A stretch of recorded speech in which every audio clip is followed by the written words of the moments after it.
আমার বাবার মুখে প্রথম যেদিন শুনেছিলাম গান, সেদিন থেকে গানি জীবন, গানি আমার প্রাণ।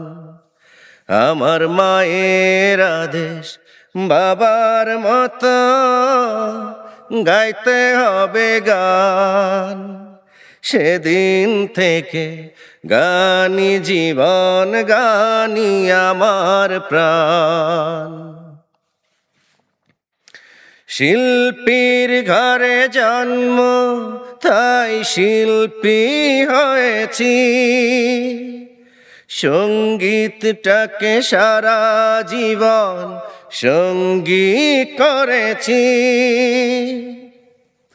জীবনে যত দুঃখ, যত কষ্ট পেয়েছি, সুরের মাঝে ডুবে গিয়ে সবই ভুলেছি। এই গানই আমার জীবন মরণ, গানই যেন প্রাণ।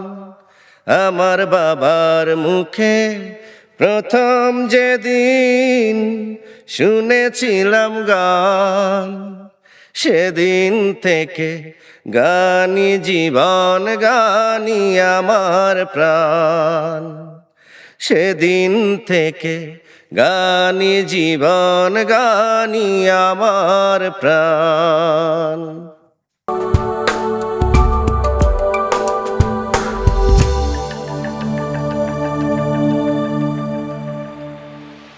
কি দর্শক, অবাক হচ্ছেন?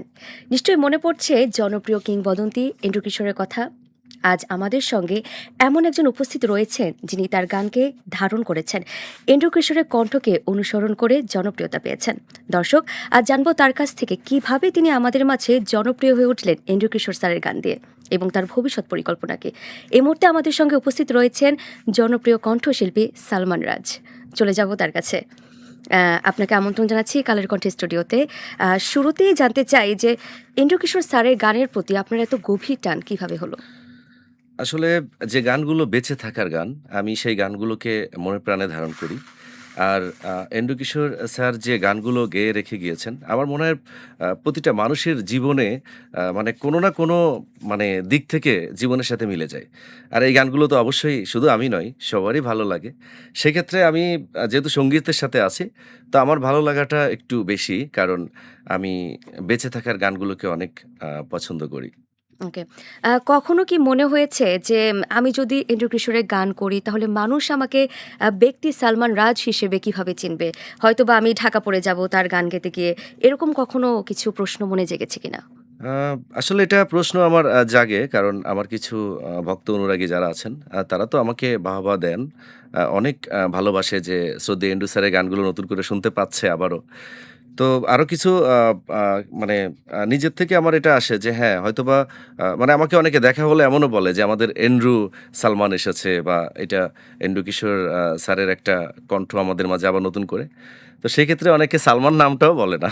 তো এটা হয়। আমার আসলে এটা খারাপ লাগে না। এটা ভালো লাগে। কারণ আমার নামের সাথে বা আমাকে দেখলে যে নামটা জড়িয়ে যাচ্ছে, মানে এটা আমি মনে করি এটা আমার জন্য অনেক বড় কিছু।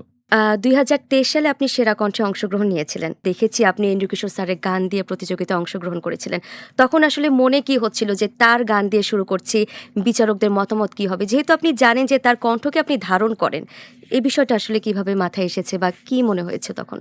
আসলে আমি যখন সেরা কণ্ঠে আ পার্টিসিপেন্ট মানে জয়েন করি, তখন আমি বুঝেছি যে আমার গান গাইলে তো এন্ড্রু স্যারের কথা উনাদেরও মনে পড়বে। কারণ যেহেতু আমাদের মাঝে শ্রদ্ধেয় এন্ড্রু কিশোর স্যার বেঁচে নেই। তো সেদিক থেকে প্রাণ ভরে একটা শ্রদ্ধা তো সবারই আছে। একদম। তো এই আস্থা থেকে আমি একটা রিস্ক নিয়েছিলাম যে যা হবার হবে। আমার কণ্ঠ যেমনই হোক, আমি তো কাউকে কপি করছি না বা অনুকরণ করছি না। এটা আমার আল্লাহ প্রদত্ত। তো সেক্ষেত্রে আমি ওইখানে গান শুরু করি। তো উনারাও অবাক হন যারা ছিলেন। তারপর মানে মোটামুটি আমি ইয়েস কার্ড পেয়ে থাকি বা পেয়েছিলাম। তো তারপরে নেক্সট স্টেপ তো আ চলছিল ভালোই। আচ্ছা, এন্ড্রু কিশোর স্যারের সবথেকে প্রিয় গান কোনটি আপনার? আমার সব গানগুলোই ভালো লাগে। তার সবথেকে প্রিয় গানটি আপনার শুনবো আপনার কণ্ঠ থেকে। আচ্ছা, জীবনের গল্প আছে বাকি অল্প। প্লিজ। জীবনের গল্প আছে বাকি অল্প, জীবনের গল্প আছে বাকি অল্প, যা কিছু দেখার নাও দেখে নাও, যা কিছু বলার যাও বলে যাও, পাবে না সময় আর হয়তো। জীবনের গল্প আছে বাকি অল্প, জীবনের গল্প আছে বাকি অল্প। এই যে যাত্রাকালের সেরা কণ্ঠের যাত্রা, তারপর হচ্ছে ফেসবুকে এই যে এত জনপ্রিয়তা, এন্ড্রু কিশোর স্যারের কোন গানটি দিয়ে সর্বপ্রথম আপনি মানুষের কাছে জনপ্রিয়তা পেয়েছিলেন? আমি শুরু করি মানে যে গানটা আমার সবথেকে দর্শক শ্রোতা গ্রহণ করেছিলেন, ওটা হচ্ছে 'আমার সারা দেহ খেয়ে গো মাটি।'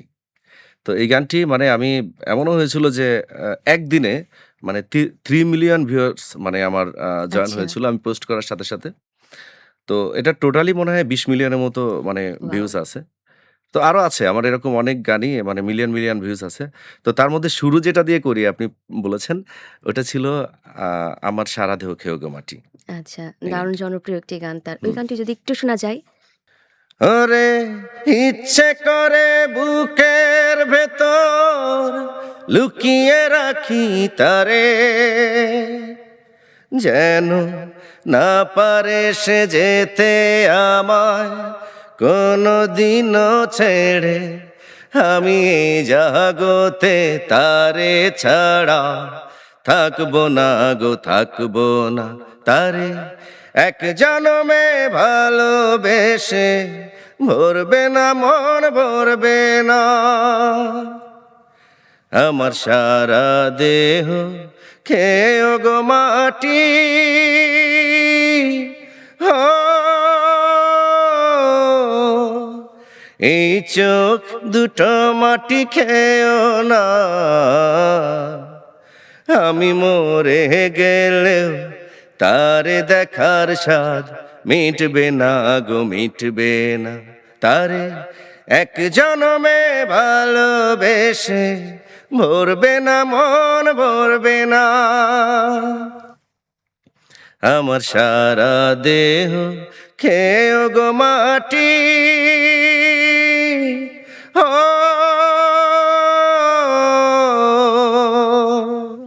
দারুণ! আ এন্ড্রু কিশোর স্যারের কথা হচ্ছিল। তার গান আপনি গেয়েছেন, তার গান গেয়ে জনপ্রিয়তা পেয়েছেন। তাকে কি কখনো সামনে থেকে দেখা হয়েছে? বা আপনি তাকে গান গেয়ে শুনিয়েছেন কিনা? এমন কোনো গল্প আছে কিনা? আমি সামনে থেকে আমার দেখা হওয়ার সৌভাগ্য হয়নি। তো আমি টেলিফোনে মোবাইল ফোনে কথা বলেছি।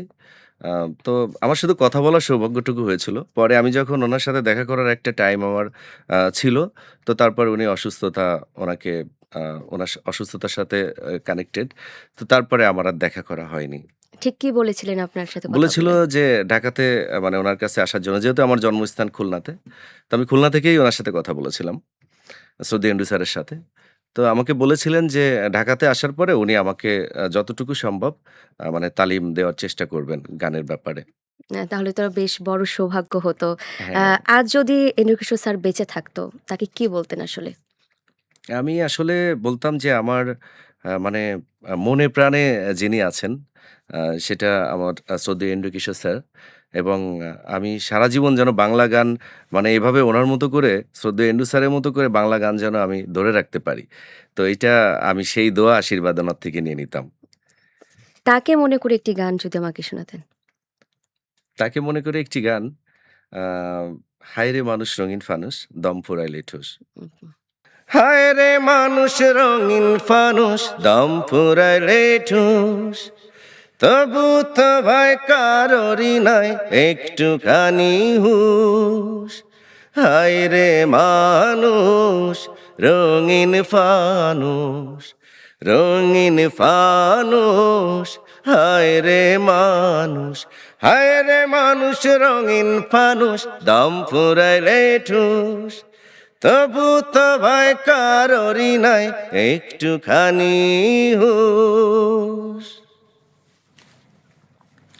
পূর্ণিমাতে ভাইসা গেছে নীল দরিয়া, সোনার পিনিস বানাইছিলা যতন করিয়া। পূর্ণিমাতে ভাইসা গেছে নীল দরিয়া, সোনার পিনিস বানাইছিলা যতন করিয়া। চাল চালাইয়া জলে পিদিম নিভা গেলেই ভুষ। হায় রে মানুষ রঙিন ফানুষ, দম ফুরাইলেই ঠুস। তবু তো ভয় কারোরই নাই একটুখানি হুঁশ। অসাধারণ। তোমায় শুধু চাই, এই গানটি আপনি আমাদের বাংলাদেশের জনপ্রিয় জীবন্ত কিংবদন্তি সাবিনা ইয়াসমিনের সাথে গেয়েছেন। হ্যাঁ, তার সাথে কণ্ঠ মিলিয়েছেন। এটা অনেক বড় প্রাপ্তি জীবনে, তাই না? এই যাত্রাটা কিভাবে শুরু হলো বা তার সাথে গান করবেন এই গল্পটা কিভাবে শুরু হলো? আমার মানে যখন আমি গানকে আমার নিজের মাঝে মানে প্রফেশন হিসাবে ধরে ধরে নেওয়ার একটা মানে চিন্তাভাবনা করেছি, তখনই আমার চিন্তা ছিল যে আমি আ শ্রদ্ধেয় লিজেন্ড যারা আছেন, ওনাদের সাথে আমার গান থাকবে। তো আমি যে এত তাড়াতাড়ি পেয়ে যাবো এই সৌভাগ্য শ্রদ্ধেয় সাবিনা ম্যামের সাথে গানটি আমি গাইতে পেরে আসলে এটা আমার অনেক বড় পাওয়া। যেটা মানে কি বলবো? আমি বলে শেষ করতে পারব না। আর আমার শুরুটা হয় আমি হঠাৎ করে আমারই একটা ভাই উনার মাধ্যমে আ আলামিন জমাদ্দার সবুজ, তারপরে আরো কিছু ভাই আছেন। উনাদের মাধ্যমে আমার শুরুতে কথা হয় যে আমি গান করব। তো ম্যাম আমার গান শুনেছেন। তো উনি শুরুতে আমার নামটা শুনেই বলছে, "সালমান গাইবে?" হ্যাঁ, অবশ্যই আমি গাইবো। সালমান তো অনেক ভালো গায়। তো আমাকে যখন এইটা আমাকে রিপোর্ট দিল, দেওয়ার পরে যে ম্যাম গাইতে চাইছে।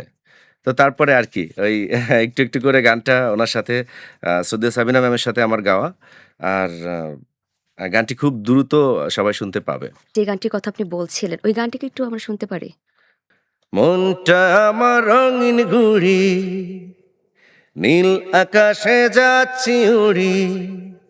মনটায় আমার রঙিন ঘুড়ি, নীল আকাশে যাচ্ছি উড়ি। হঠাৎ আমার কি যে হলো বলো না গো হায়। সকাল বিকাল মনটায় আমার তোমায় শুধু চায়। সকাল বিকাল মনটায় আমার তোমায় শুধু চায়। দারুণ একটি গান। আমরা অপেক্ষা করছি গানটির জন্য। আরেকটি বিষয় বলতে চাই যে আপনি আমাদের সাবিনা ইয়াসমিন ম্যামের সাথে গান করেছেন। এটা তো আমরা সবাই ইতিমধ্যে জানি। এরপরে কি যে আমাদের যে আরো জীবন্ত কিংবদন্তি রয়েছেন, আমাদের শ্রদ্ধেয় রুনা লায়লা ম্যাম আছেন, কনক চাপা ম্যাম আছেন।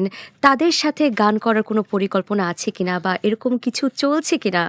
সেই খবরটি জানতে চাই আসলে। আমার পরিকল্পনা আছে সবার সাথেই আমার গান থাকবে। তো আমি পরিকল্পনা আছে অলরেডি মানে কাজ চলছে। যদি আমাকে মানে যেহেতু শ্রদ্ধেয় আমাদের যে শিল্পী ওনারা আছেন, যদি আমাকে সেভাবে মানে গাওয়ার সুযোগটা দেয়, তাহলে আমি অবশ্যই গাইবো। আমার পরিকল্পনা সেভাবে আমার মানে রেডি করাই আছে। এন্ড্রু কিশোর স্যারের গান তো গাচ্ছেন, সেগুলো সবাই সাদরে গ্রহণ করছে, জনপ্রিয়তা পাচ্ছে। মৌলিক গানের ক্ষেত্রে একই চিত্র কিনা?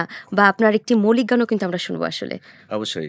আমার খুব মানে রিসেন্ট হুম, একটি গান রিলিজ হয়েছে। 'একটা মানুষ পাইলাম না' শিরোনামে। আচ্ছা। আর এই গানটি আমার মানে একদম কি বলবো সম্পূর্ণ নতুন মৌলিক একটি গান। গানটি অনেক পজিশনে মানে মানুষের জনপ্রিয়তার একটা পজিশনে আছে বা ছিল। তো আমি এটা শোনাতে পারি। হ্যাঁ, প্লিজ। একটা মানুষ পাইলাম না, যে মানুষটা বুঝবে আমার বুকের যন্ত্রণা। একটা মানুষ পাইলাম না, যে মানুষটা বুঝবে আমার বুকের যন্ত্রণা। কেহ যদি হইতো আপন, কেহ যদি হইতো আপন, বুঝিত মনের বেদন, কষ্ট দিত না। যে মানুষটা বুঝবে আমার বুকের যন্ত্রণা। একটা মানুষ পাইলাম না, যে মানুষটা বুঝবে আমার বুকের যন্ত্রণা। দর্শক তো অনেক আ আলোচনা, সমালোচনা করে। সে জায়গা থেকে যে এন্ড্রু কিশোর স্যারের গান নকল করার অভিযোগ বা এরকম কোনো নেগেটিভ কোনো সমালোচনার মধ্যে পড়তে হয়েছে কিনা? এটা তো আমি কন্টিনিউ পড়তেছি। কারণ অনেকেই চায় না। আসলে এটা আমি মনে করি যারা ভালো দেখতে পায় না তারা। কারণ সবাই চাইলে কিন্তু একটা কণ্ঠকে কপি করতে পারবে না। যদি কি এরকম কোনো মানে টেকনিক কারো মধ্যে জানা থাকতো, তাহলে আমার মনে হয় বাংলাদেশে ঘরে, ঘরে আরো সবাই ট্রাই করত, চেষ্টা করত যে আমি একজন ভালো লিজেন্ডের কণ্ঠ নকল করব। হুম, তো এটা আমার আল্লাহ প্রদত্ত কণ্ঠ। তো এইটাকে আমি সবার মাঝে পরিচিত একটা মুখ। আমি কিন্তু রাস্তায়ও যখন বের হই, আমাকে অনেকে দেখে দৌড়ে আসে আমার কাছে। হুম। যে আপনি যে গানগুলো বাঁচিয়ে রেখেছেন, যে গানগুলো আমাদের শোনাচ্ছেন, এটাতে আমাদের অনেক পাওয়া। তো হয়তো যারা আমাকে নিয়ে সমালোচনা করেন, হ্যাঁ, সমালোচনা আমাকে নিয়ে করছে। তো এইটা তাদের খারাপ লাগা থেকে যে সালমান আ এই গাওয়া গান গেয়েই সবার মাঝে পরিচিত হচ্ছে। আর আমি তাদের যাচাই করে দেখেছি অনেকেই তাদের মধ্যে দেখা যাচ্ছে গানের সাথে জড়িত বা চেষ্টা করছে। এরকম মানুষ ছাড়া আমাকে মানে এভাবে কেউ আ সমালোচনা বা বাজে কিছু বলে না। ওকে। সালমান রাজ শিল্পী হওয়ার আগে, আগের সালমান রাজ কেমন ছিল? বা তার ব্যক্তি জীবন কেমন ছিল? শৈশব কোথায় কেটেছে? আচ্ছা, আমার শৈশব আ খুলনাতে কেটেছে। আর শিল্পী হওয়ার আগে ব্যক্তিজীবন আমি আ মানে লেখাপড়া প্লাস মানে এই সবকিছু নিয়েই মানে বাসার কানেক্টেড বন্ধু-বান্ধব সময় টাইম দেওয়া। আর তারপর যখন গানের সাথে আমি জড়িয়ে গেলাম, তো এরপর গানকে নিয়ে সময় দেওয়া। তো আমার খুলনা টু ঢাকা, খুলনা টু ঢাকা এভাবে আমার চলেছে। এখন আমি কন্টিনিউ ঢাকাতে আছি। আর সেটাও মিউজিকের জন্য। মিউজিকের জন্যই আছি কন্টিনিউ ঢাকাতে। বা হাতের খড়িটা কিভাবে হয়েছে? গানের হাতেখড়ি এটা কি পরিবার থেকে নাকি বাইরে কোনো শিক্ষকের থেকে? আ আসলে শিক্ষকের থেকে আমি শিখেছি। অবশ্যই না শিখলে নয়। কারণ আ যারা সঙ্গীতপ্রেমী সবাই জানেন যে গানের কিছুটা হলেও না শিক্ষা থাকলে সম্ভব না এটা। এটা গুরুমুখী বিদ্যা আমরা গুরুমুখী যেটা বিদ্যা, বলে হ্যাঁ। থাকি। তো এইটা আমার আছে, এটা নিয়েছি। আর ছেলেবেলা থেকে আমি গানের সাথে। কিন্তু প্রফেশন হিসাবে যে আমি গানকে নিজের প্রফেশন হিসাবে নিবো, এটা আমি ২০১৪ র পর থেকে আ ভেবেছি এবং তারপর থেকে চেষ্টা চালিয়ে যাচ্ছি। তো সবার মাঝে যেটা আশা সেটা মনে হয় ২০২২, ২১ এর পরে হয়তো সবাই আমাকে মানে জানেন যে আমি সালমান নামে একজন কেউ গান করেন। আচ্ছা। আ এই যে ছোটবেলা থেকে যেটি বললেন যে গান শেখার একটি আগ্রহ বা গান শেখা, গান করা। তখন এই যে কণ্ঠটা, হ্যাঁ। তখন তো নিজে হয়তোবা বুঝতে পেরেছিলেন যে ইন্দ্রকিশোর স্যারের সাথে আমার কণ্ঠটা মিলছে। এটা কি আসলে আপনার নিজের থেকে অনুভব করা নাকি বাইরে যারা থাকে তারা বলতো যে তোমার কণ্ঠটা ইন্দ্রকিশোরের মতো, তুমি এটা ধারণ করো, এভাবেই চলো। এরকম কোনো দিক নির্দেশনা পেয়েছেন আ কিনা? আসলে আমি ছেলেবেলার কণ্ঠস্বর তো কখনো এন্ডু স্যারের সাথে ম্যাচিং হবে না। কারণ আচ্ছা। আমরা বড় হয়ে বড় কণ্ঠটাই পেয়েছি। হুম, হুম, তো সেক্ষেত্রে আমার বাচ্চা কণ্ঠ ছিল। তো হুম, বড় হয়ে যখন আমি কণ্ঠে গান করতাম, আমার ফ্যামিলি থেকে দেখা যাচ্ছে অনেকে বলতো, আমার ফ্যামিলির থেকেই বলতো যে, "সালমানের কণ্ঠটা খুব পরিচিত।" হুম। তো এই কণ্ঠটা এমনকি আমার মাও মাঝে, মাঝে বলতো যে মানে আমি এন্ডু স্যারের কোনো গান প্লে করেছি টিভিতে বা কোনো অপশন দিয়ে আমি চালু করেছি বাসায়। তো মাও বলতো যে, "কি ব্যাপার? মানে এই গানটা কবে রেকর্ড করলি?" তো এরকম হয়েছে সবাই, তারপর থেকে আমি একটু, একটু করে জানি এবং সেরা কণ্ঠের পর থেকে আরো কনফার্ম হই যে হ্যাঁ, আমার কণ্ঠস্বর শ্রদ্ধেয় এন্ডু স্যারের সাথে মিলে যায়। তো তারপর দর্শকরা যেহেতু আমাকে এন্ডু স্যারের গানগুলোই শুনতে চাচ্ছে বারবার, আমি দেখলাম। মানে ওই কণ্ঠটাকে সবাই চাচ্ছে। তো আমি ওভাবেই আমি সবাইকে গান মানে শোনাচ্ছি। তো দর্শক সাড়া পাচ্ছি। এই তো। নতুন লিলি সিরাম শ্যাম্পু এখন শুধু শাইন না, দ্বিগুণ হেলদি সুপার শাইন। সালমান রাজ ভবিষ্যতে কোন পথে এগোতে চায়? প্লেব্যাক সিঙ্গার, মৌলিক গান নাকি স্টেজ শো? সবটাই। সবটাই। যেহেতু আমরা সংগীতের মানুষ, সংগীতে অবদান রাখতে চাই। মানে স্টেজ, তারপর সিনেমা, মানে সবকিছু মিলিয়ে গানকে ধরে রাখতে চাই। আঁকড়ে ধরে বাঁচতে চাই এরকম। স্টেজ শো তো করা হয়। হুম। সেক্ষেত্রে যখন শো করতে যান এমন কোনো মজার ঘটনা আছে কিনা? আ স্টেজে মজার ঘটনা আমার একটাই। সব স্টেজে একই মজার ঘটনা আমার ঘটে থাকে। সেটা হচ্ছে এন্ড্রু কিশোর স্যার। মানে আমি যখন গান গাইছি স্টেজে সবার সাথে গানের যে মানে শুরু স্টার্ট, তখনই সবার এন্ড্রু কিশোর স্যারের কণ্ঠ আবার পেলাম নতুন করে। তো এইটাই আমার সবথেকে বড় বেশি পাওয়া। আমার মিউজিক লাইফে সঙ্গীত লাইফে আমি যেটা করছি, অনেকে আমাকে হয়তোবা এটা নিয়ে মনে করে যে সালমান এন্ড্রু স্যারের কণ্ঠর হওয়াতে আমরা সালমানকে পাচ্ছি না। পাচ্ছি তো এন্ড্রু কিশোর স্যারকে। তো এটা যদি মনে থাকে, হ্যাঁ, আপনারা এন্ড্রু কিশোর স্যারকেই পান। সমস্যা নেই, সালমানকে পাওয়া লাগবে না। আমি এন্ড্রু কিশোর স্যারকে পেলে হবে। তখন ওইটা আমার নিজেরই গর্ব হবে। যে আমার কণ্ঠস্বরকে মানে আমার কণ্ঠস্বরের মাঝে এন্ড্রু কিশোর স্যারকে খুঁজে পাচ্ছে মানুষ। আমি ওইটাতে ধন্য। একদম শুরুর যাত্রাটা, যে পরিকল্পনা, যে স্বপ্ন নিয়ে শুরু করেছিলেন, এ পর্যায়ে এসে কি মনে হচ্ছে? বাস্তবায়িত হচ্ছে? হ্যাঁ, আমি নিজেকে মানে সঙ্গীতে আমি মানে নিজেকেই সাকসেস মনে করি। আচ্ছা। কারণ আমার আ যেটা প্রাপ্তি একটা মানুষের একটা শিল্পীর পাওয়া কি? তার জনপ্রিয়তা, তার দর্শক শ্রোতা। তো আমার জনপ্রিয়তা, আমার দর্শক শ্রোতা আছেন। তো আমার এই যে পাওয়া, তাহলে অবশ্যই আমি সাকসেস, আমি এগোচ্ছি। আমি এরপরে যদি আমার নিজেকে আরো ভালোভাবে প্রেজেন্ট করতে পারি, সবার মাঝে তুলে ধরতে পারি, তাহলে আমার দর্শক শ্রোতারা আমাকে আরো সুন্দরভাবে গ্রহণ করে নিবেন। সেরা কণ্ঠে যখন ছিলেন তখন তো ক্যাম্পে অনেকটা সময় কাটিয়েছেন। হ্যাঁ। অন্যান্য সহশিল্পী যারা ছিল, যারা বিচারক ছিল তাদের সান্নিধ্য পেয়েছেন। তাদের সাথে কোনো মজার ঘটনা বা তাদের আদেশ, উপদেশ এ সম্পর্কে যদি কিছু বলতেন?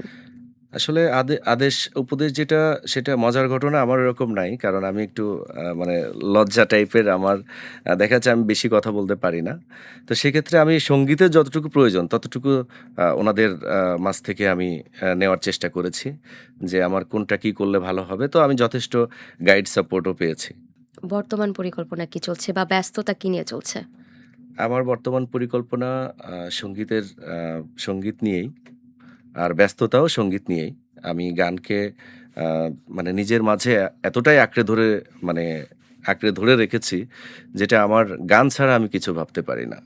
ওই যে আমার বাবার মুখে ১ম যেদিন শুনেছিলাম গান, এই গানই আমার জীবন মরণ, গানই আমার প্রাণ। মানে ব্যাপারটা এরকমই হয়ে গিয়েছে। তো আমার ব্যস্ততা এবং এখনকার সবকিছু মিলিয়ে এই সংগীত, গান নিয়েই চলছে। সেরা কণ্ঠের একদম শেষ পর্যন্ত যাত্রাটা কমপ্লিট হয়নি। হ্যাঁ। একটা পর্যায়ে মানে ফিরে আসতে হয়েছে। তখন আসলে সেখান থেকে কি শিখে এসেছেন? আর কেনই বা ফিরে এলেন? কি মনে হচ্ছিল যে কোনো কমতি বা আরো কিছু হয়তোবা ঝালাই করতে হবে, আরো কিছু, আহ বা পরবর্তীতে সামনের বছর আবার অংশগ্রহণ করব এরকম কোনো চিন্তা ছিল কিনা? আমার অংশগ্রহণ করার ইচ্ছা ছিল না। কারণ আমার ওইখান থেকে যতটুকু পাওয়ার আমি পেয়েছি।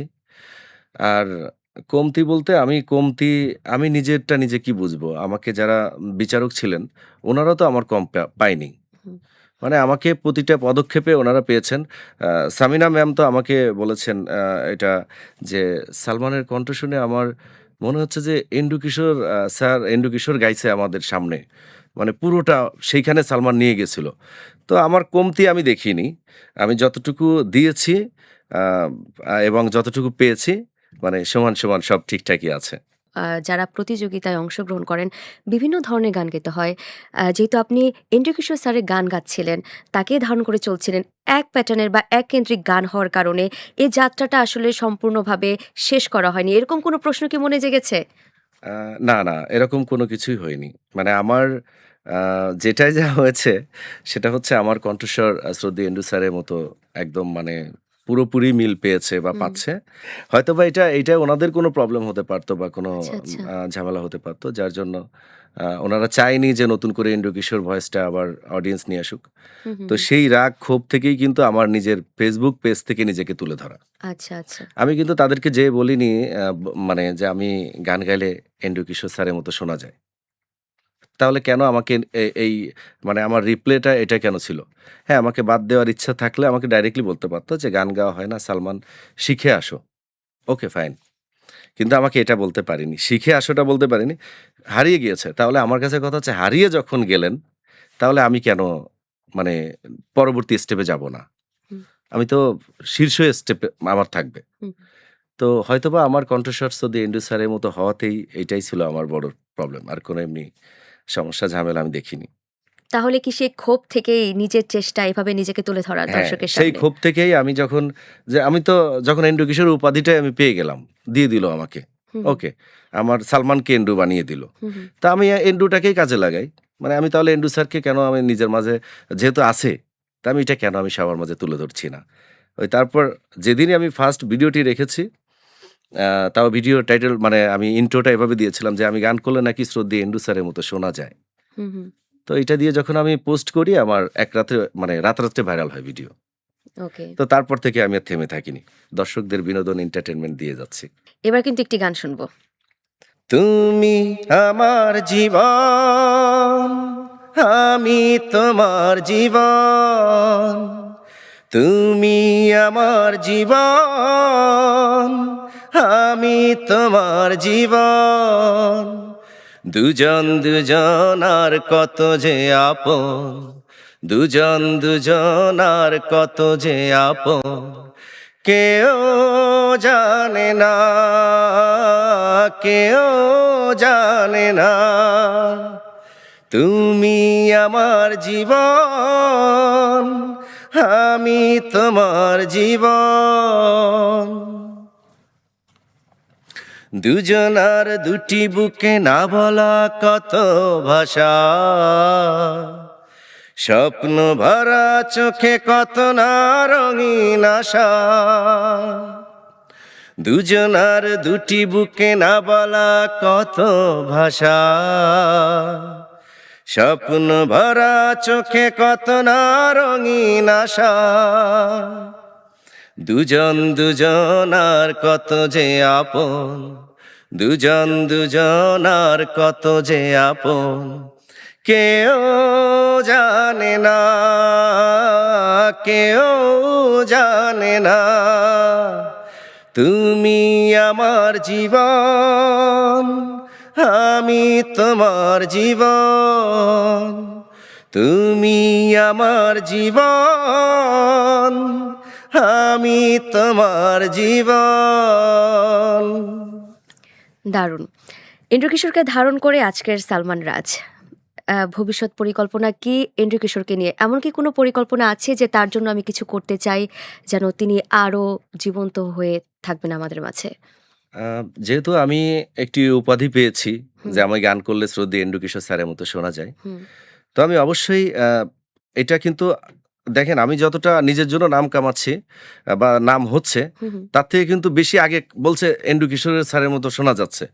তাহলে আমি কিন্তু নিয়ে যাচ্ছি সাথে হুম, নতুন করে। আমার নতুন প্রজন্মকে মানে যারা জানেন না এই যে এখন যারা দুনিয়াতে আসবেন তারা তো শ্রদ্ধেয় এন্ড্রু কিশোর স্যারকে জানবে না। হুম, কিন্তু আমি তো আছি। হুম। আল্লাহ যদি আমাকে বাঁচিয়ে রেখেছেন। তো আমি গান করলে যদি সেই শ্রদ্ধেয় এন্ড্রু স্যারকে শুনতে পাই, তা এই প্রজন্মও শুনবে আবার নতুন করে। তো অবশ্যই আমি গানকে বাঁচিয়ে রাখতে চাই এবং যতদিন আমি আছি অন্তত আমি যেন বয়ে নিয়ে যেতে পারি যে না শ্রদ্ধেয় এন্ড্রু কিশোর স্যার এখনো আছেন, বেঁচে আছেন সবার মাঝে। এন্ড্রু কিশোর স্যারের সাথে সেই সময়ে যারা কাজ করেছেন, সুরকার, গীতিকার বা যারা কম্পোজিশন করেছেন, তাদের মধ্যে অনেকেই নেই, নেই। আবার অনেকেই আছে। হুম। তাদের সাথে কি কাজ করা হয়েছে? না আসলে উনারা তো এখন আর কাজ করছেন না। হুম। আমি দেখিনি। উনারা নতুন করে কাজ করছেন। আর অনেকেই গত হয়ে গিয়েছেন, আমাদের মাঝে নাই। তো যার জন্য ওনাদের সাথে কারোর আমার কাজ হয়নি এখনো। হুম। তবে হ্যাঁ, আমি নিজের আমাদের গীতিকার, সুরকার যারা আছেন সবার মাধ্যমে আমি এগিয়ে যাচ্ছি। আমার নতুন, নতুন অনেক গান আসছে সামনে, আসবে। যেহেতু তারা কাজ করছেন না বলছেন, কিন্তু তাদের থেকে কোনো ফোন বা কোনো গুড উইশেস কিছু মানে ভালো আ থাকে না যে তুমি ভালো করছো, তুমি এভাবে চালিয়ে যাও বা আমরা চাই তুমি এ ধরনের গানগুলো আরো করো। এরকম কোনো মেসেজ কি আপনার জন্য কখনো এসেছে?